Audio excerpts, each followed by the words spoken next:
Converge ICT Solutions Inc. Maglayong mas palawakan ang karelang serbisyo.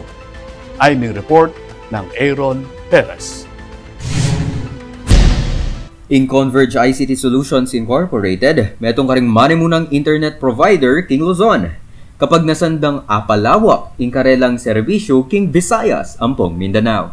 Agpangkang John Paul Aguilar, Senior Vice President in Converge, atin lang 2.5 million a household subscribers king Pure Fiber Technology. Anyang milaba sa Banwa. At target na pang akit ing 1 million adagdag a subscriber king Banwang Iti. When he says leave no one behind, no, we're really going to cover, no, all of the segments, most of the segments of the society, no. We have an offering kanina po diniscuss ni Al, no. We have something for the ABC market, even for the D, and then yun nga, no, yung E na paangat na po, no. We have the prepaid brand now, no. So this is the ano po, no, this is the kumbaga, this is the main strategy for 2025.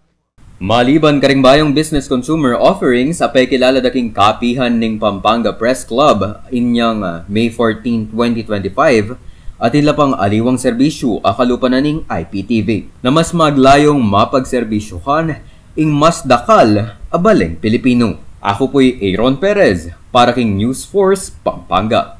Balitang totoo para king Baleng Susuyo.